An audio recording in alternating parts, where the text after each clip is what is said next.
얘들아, 말씀 읽자! 오늘은 형이 학원을 가서 나 혼자 이렇게 찍게 됐는데, 나 혼자라도 열심히 한번 해볼게.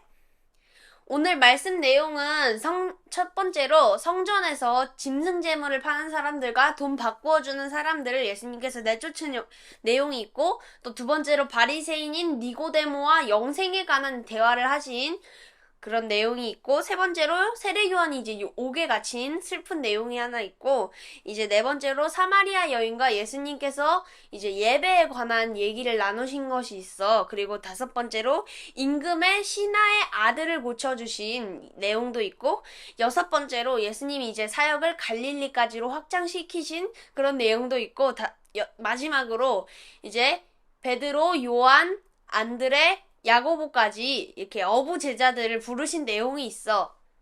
그럼 이제 한번 성경을 읽어볼까? 렛츠 고!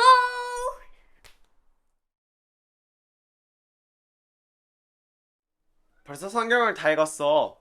근데 오늘 읽었던 본문 중에서 너가 기억나는 게 있니? 내가 제일 기억에 남는 거는 내가 좀 많이 알고 있는 거기도 한데, 사마리아 성에 예수님이 가셔서 사마리아 여인을 만나주시는 이야기를 가장 이렇게 인상 깊게 봤거든. 사마리아 여인은 항상 성전에 대한 생각을 가지고 있었잖아. 하나님은 어떤 예배를 더 받아들이실까라고 사마리아 여인이 물어봤었잖아. 응. 그럼 예수님의 대답은 뭐였지? 어, 하나님은 어디서든 예배해도 괜찮다. 하나님을 찾는 예배를 하는 자를 이렇게 하나님께서 찾으신다라고 하셨어. 우리가 생각하는 예배는 뭘까? 내가 생각하기로는 예배는 하나님을 만나는 시간이라고 나는 생각을 하거든. 하나님과 얘기를 나누는 시간인 것 같기도 하고. 형 생각은 어때? 예배 환경이 어디든지 중요하지 않다 생각해. 나는 예배 환경보다는 예배 드리는 사람의 태도, 마음가짐에 대해 더 중요하다고 나는 그렇게 개인적으로 생각을 해. 그럼 예배는 매주 주일 1시간만 드리는 것일까? 아니면 평생일까? 평생이지 않을까? 일주일에 하루, 그 하루 중에 한 시간, 그 한 시간 동안만 예배를 드린다는 것은 하나님께 평생을 예배하겠습니다라는 표식일 거라 생각을 해. 여인은 예배 드리는 예배자의 마음가짐보다는 예배 환경을 더 중요시하게 생각을 했던 것 같아. 그렇기 때문에 항상 그 질문을 안고 그 생각을 계속 해왔던 거라고 생각을 해. 예수님을 만나고 난 후에 전도라고 생각을 해. 내가 그리스도를 만났어요 라고 이 새 한글 성경에서 이렇게 적혀 있는데, 내가 만났고 그거에 대한 기쁨과 감격을 다른 사람에게 공유하고 싶고 같은 감정을 느끼고 싶다는 생각 때문에 예수님 만났다는 기쁨과 동시에 전하는 전도를 했다고 생각을 해. 우리 시대에서는 아마도 이런 게 전도이지 않을까? 나는 예수님을 만나고 약간 사람이 바뀐 거라고는 생각을 해.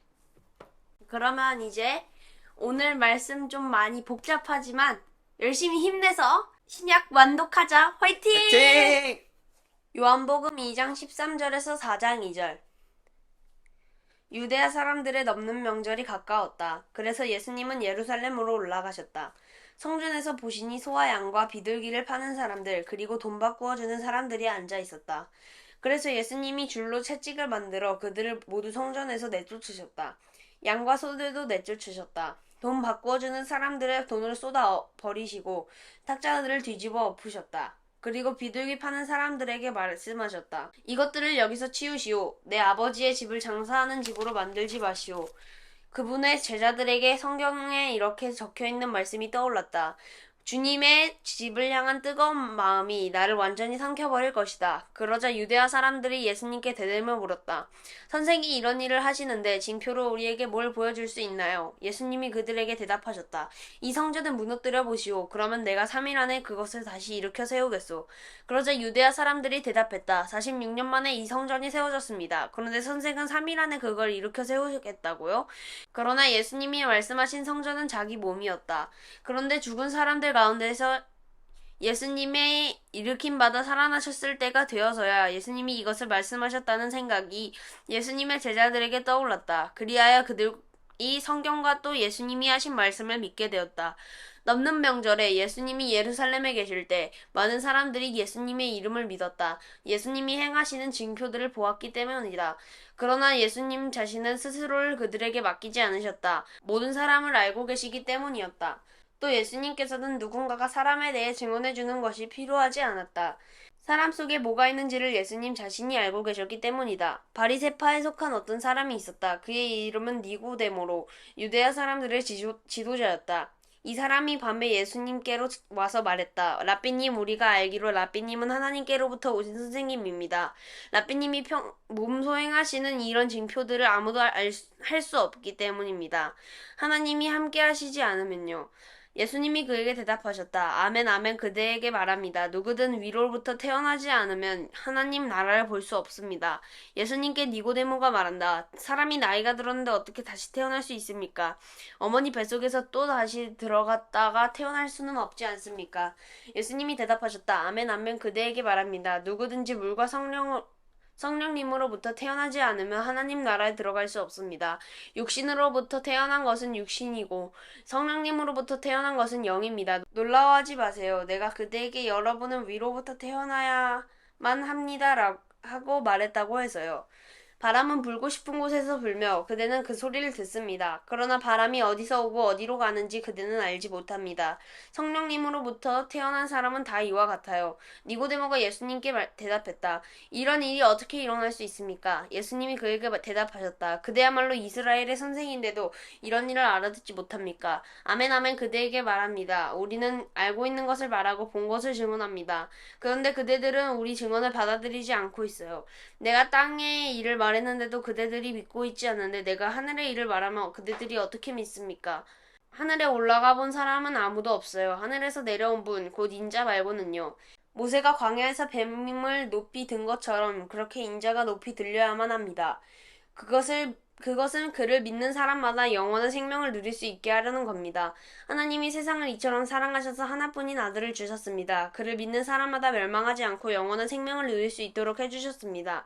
하나님이 그 아들을 세상에 보내신 것은 세상을 심판하시려는 것이 아닙니다. 그 아들을 통해서 세상이 구원받게 하시려는 것입니다. 그를 믿는 사람은 심판받지 않습니다. 그러나 믿지 않는 사람은 이미 심판을 받았습니다.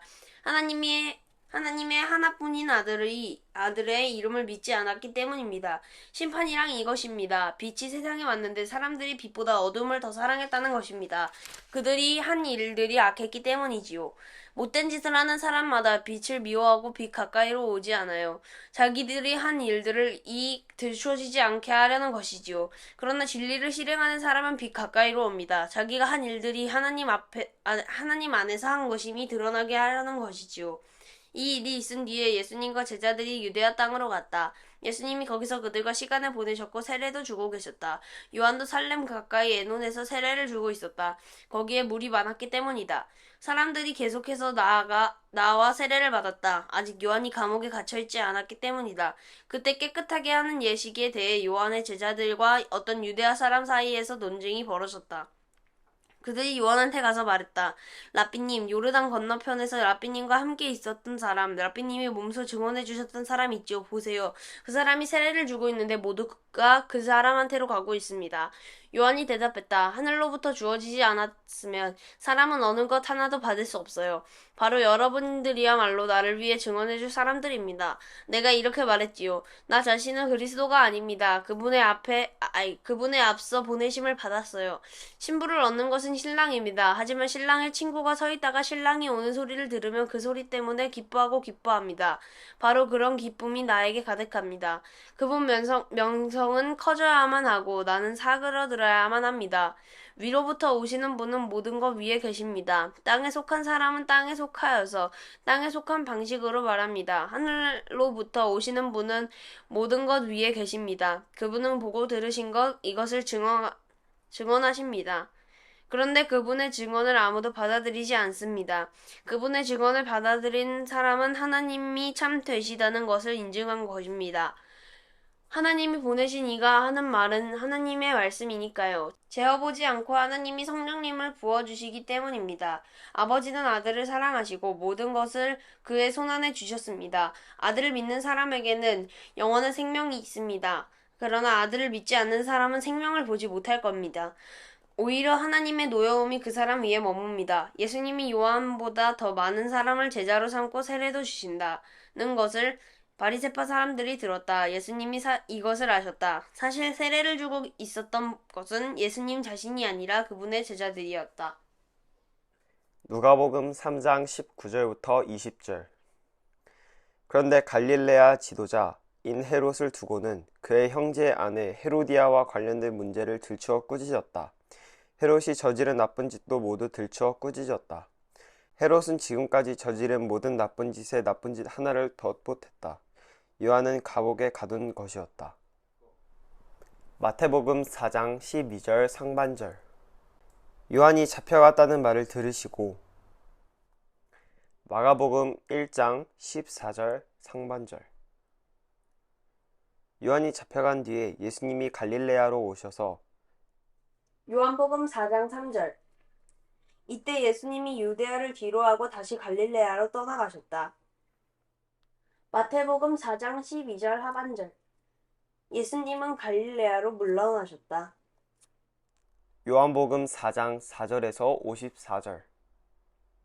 예수님은 사마리아를 거쳐서 가셔야만 했다. 그래서 사마리아의 수도인 수가라 하는 곳으로 오신다. 수가는 야곱이 자기 아들 요셉에게 준 땅 가까이에 있다. 거기에는 야곱의 우물이 있었다. 예수님은 여행길에 지치셨던 터라 우물가에 주저앉아 계셨다. 시간은 낮 12시쯤이었다. 어떤 사마리아 여자가 물을 기르러 온다. 예수님이 그에게 말씀하신다. 나에게 마실 것을 좀 주세요. 예수님의 제자들은 먹을거리를 사러 시내로 들어가고 없었다. 그 사마리아 여자가 예수님께 여쭌다.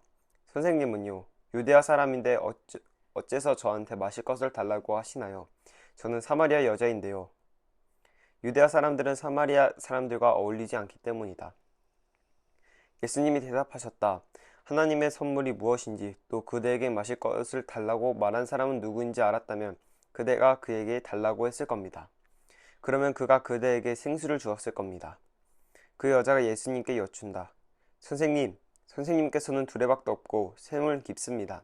그런데 선생님은 그 생수를 어디서 구하신다는 겁니까? 선생님 자신이 우리 조상 야곱보다 더 크시다는 건 아니지요? 그분은 우리에게 샘을 주셨고 그분 자신이 그 샘물을 마셨습니다. 또 그분의 아들, 딸과 가축들도 마셨습니다. 예수님이 대답하셨다.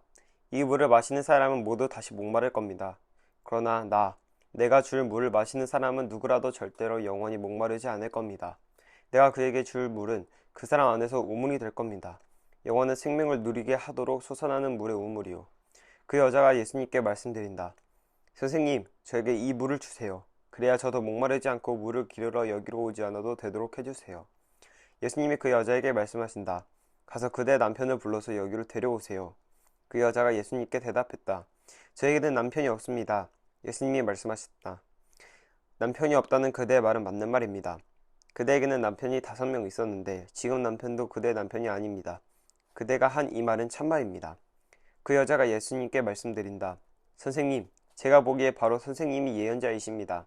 우리의 조상들은 이 산에서 예배드렸습니다.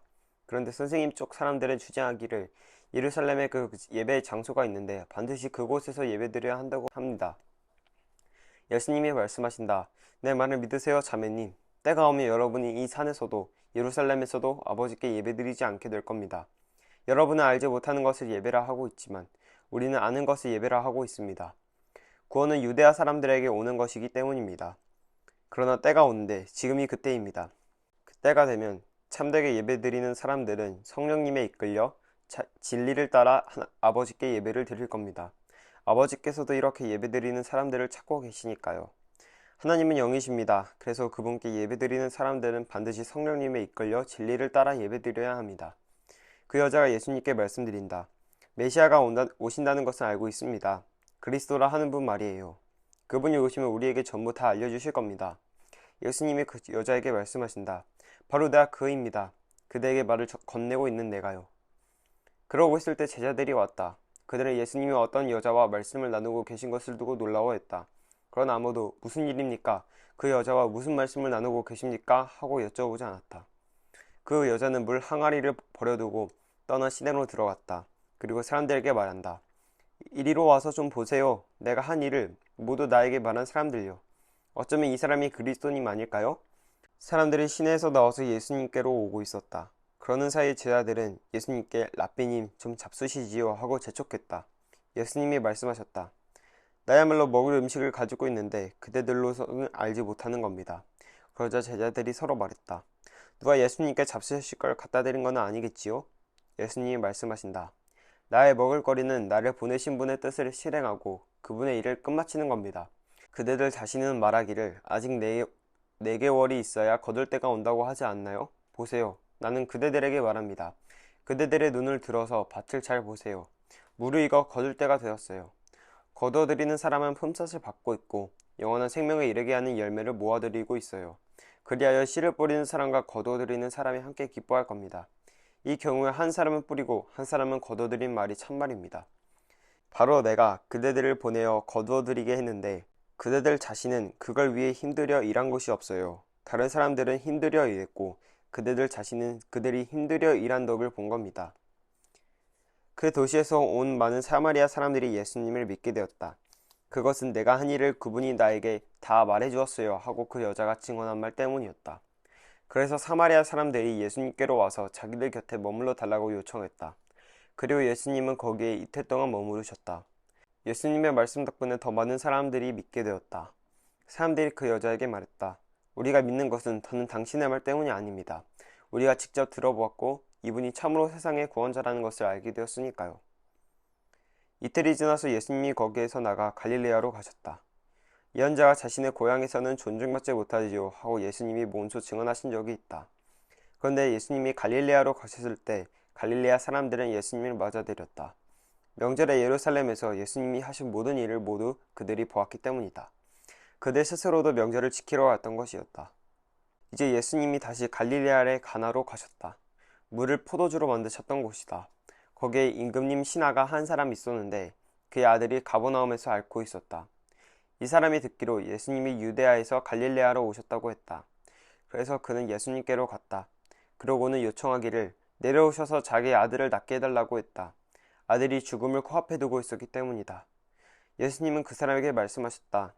여러분들은 징표와 놀라운 일을 보지 않으면 절대로 믿지 않을 겁니다. 그 신하가 예수님께 말씀드린다. 주님, 제 아이가 죽기 전에 내려와 주십시오. 예수님이 그에게 말씀하신다. 가세요. 그대 아들은 삽니다. 그 사람은 예수님이 하신 말씀을 믿고 갔다. 그가 아직 내려가고 있을 때 그의 종들이 그를 만나 말했다. 아드님이 살아있습니다. 그래서 그는 아들이 좋아지기 시작한 시각이 언제였는지를 종들에게서 알아보았다. 어제 오후 1시에 열이 내렸다고 종들이 대답했다. 아이의 아버지는 그때가 예수님이 자기에게 그대 아들을 삽니다. 말씀하셨던 바로 그 시각이었다는 것을 알아차렸다. 그래서 그 자신과 그의 집 식구 전체가 믿게 되었다. 이 두 번째 징표를 예수님이 다시금 베푸셨다. 유대아에서 갈릴레아로 오신 뒤였다. 누가복음 4장 14절에서 30절. 예수님이 성령님의 능력에 사로잡혀 갈릴레아로 돌아오셨다. 예수님의 소문이 둘레 온 지역으로 퍼져나갔다. 예수님의 그들의 여러 회당에서 가르치시면서 모두에게 영광을 받으셨다. 예수님은 나사렛으로 가셨다. 예수님이 자라나신 곳이었다. 늘 해오시던 대로 예수님은 안식일에 회당에 들어가셔서 성경을 소리내어 읽어주려고 일어서셨다. 예수님께 예언자 이사야의 두루마리를 내드리자 예수님이 그 두루마리를 펼쳐서 이렇게 적혀있는 곳을 찾으셨다. 주님의 영이 내 위에 계시네. 나에게 기름 부으셨기 때문이네. 가난한 사람들에게 좋은 소식을 전하도록 하심이네. 주님이 나를 보내셨네. 사로잡힌 사람들에게는 해방을, 앞 못 보는 사람들에게는 다시 보게 됨을 선포하도록 하심이네. 짓눌린 사람들을 해방시켜 내보내도록 하심이네. 주님이 은혜로 받아주시는 해를 선포하도록 하심이네. 예수님은 두루마리 책을 말아서 회당 시중꾼에게 들려주고 앉으셨다. 회당에 있는 모든 사람들의 눈이 예수님을 뚫어지게 바라보고 있었다. 예수님이 그들한테 말씀하기 시작하셨다. 여기에 적힌 이 말씀이 오늘 이루어졌습니다. 여러분이 두 귀로 들은 대로입니다. 모두가 증언하기를 예수님이 옳다고 하고 그분의 입에서 흘러나오는 은혜의 말씀에 놀라워하고 있었다. 그러면서 말했다. 그 사람은 요셉의 아들 아닌가? 그러자 예수님이 그들한테 말씀하셨다. 여러분은 나에게 틀림없이 이런 옛말을 들이댈 겁니다. 의사 선생, 당신 자신이나 고쳐보시오. 가버나움에서 했다고 우리가 들은 일들을 모두 여기 당신 고향에서도 해보시오.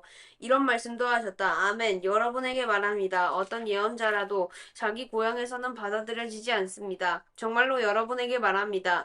엘리야 때의 남편 여인 여자들이 이스라엘에 많이 있었습니다. 그때 3년 6개월 동안 하늘이 닫혔고 온 땅이 기근에 크게 시달렸습니다.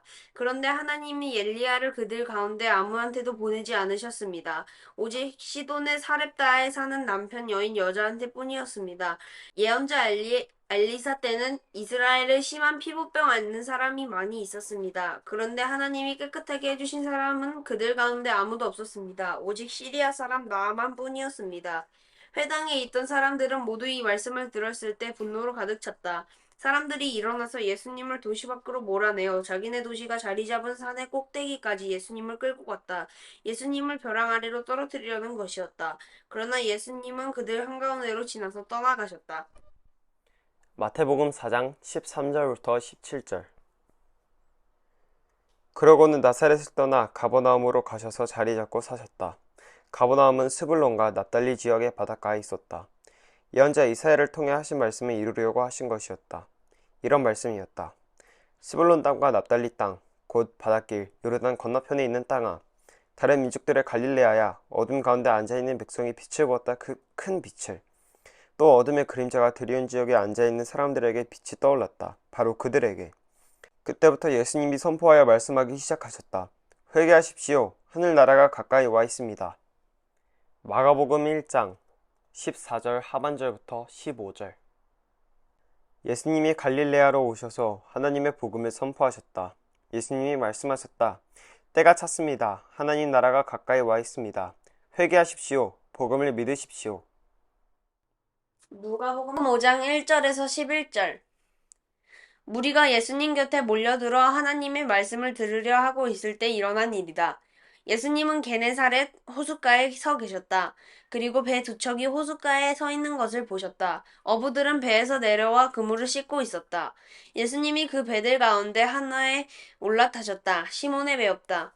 예수님이 시몬에게 부탁하시기를 배를 못해서 조금 떨어지게 하라고 하셨다. 그러고는 배에 앉아 무리들을 가르치셨다.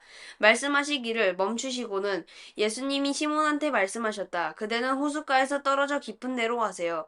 그리고 그대들의 그물을 내려 고기를 잡아보세요. 그러자 시몬이 대답했다. 스승님, 저희들이 밤새도록 애써 보았지만 아무것도 잡지 못했습니다. 그러나 스승님 말씀을 받들어 제가 그물을 내려보겠습니다. 그들이 그렇게 해서 많은 고깃대를 에워싸 가두었다. 그물이 찢어져 나갈 지경이었다. 그들이 다른 배에 있는 동료들에게 몸짓을 해서 와서 같이 붙잡아 달라고 했다. 그러자 그들이 와서 양쪽 배에 가득 채웠다. 배들이 가라앉을 정도였다. 시몬 베드로가 보고서 예수님의 무릎 앞에 엎드려 말씀드렸다. 저한테서 떠나십시오. 저는 죄인입니다, 주님. 베드로와 또 그와 같이 있던 모든 사람들이 놀라움에 휩싸였다. 잡은 물고기가 많아서였다. 마찬가지로 세베대의 아들들인 야고보와 요한도 놀라움에 휩싸였다. 그들은 시몬의 동료였다. 예수님은 시몬한테 말씀하셨다. 두려워하지 마세요. 이제부터는 그대가 사람들을 잡아 올릴 겁니다. 그러자 그들이 배들을 무태다 두고서는 모든 것을 그대로 두고 예수님을 따라 나섰다. 마태복음 4장 18절에서 22절. 예수님이 갈릴레아의 바닷가를 거닐다가 보시니 두 형제 곧 베드로라 하는 시몬과 그의 형제 안드레가 바다에 그물을 던지고 있었다. 그들은 어부였다. 예수님이 그들에게 말씀하신다. 나를 뒤따라 오세요. 그대들을 사람 건져 올리는 어부로 삼겠어요. 그러자 그들이 곧바로 그물을 그대로 두고 예수님을 따라 나섰다. 그리고 예수님이 거기서 조금 더 나아가신 뒤에 다른 두 명의 형제를 보셨다. 세베대의 아들 야고보와 그의 형제 요한이었다. 그들은 배에서 자기들의 아버지 세베대와 함께 그물을 손질하고 있었다. 예수님이 그들을 부르셨다. 그들은 곧바로 배와 자기들의 아버지를 그대로 두고 예수님을 따라 나섰다. 마가복음 1장 16절에서 20절. 예수님이 갈릴레아의 바닷가를 지나가다가 보시니 시몬과 시몬의 형제 안드레가 바다에서 그물을 던지고 있었다. 그들은 어부였다. 예수님이 그들에게 말씀하셨다. 나를 뒤따라오세요. 그대들을 사랑건져 올리는 어부가 되게 해드리겠습니다. 그러자 두 형제는 곧바로 그물을 그대로 두고 예수님을 따라 나섰다. 예수님이 조금 더 나아가신 뒤에 세베대의 아들 야고보와 그의 형제 요한을 보셨다. 그들은 배에서 그물을 손질하고 있었다. 예수님이 곧바로 그들을 부르셨다. 그들은 자기들의 아버지 세베대를 일꾼들과 함께 배에 그대로 두고 예수님을 뒤따라 갔다.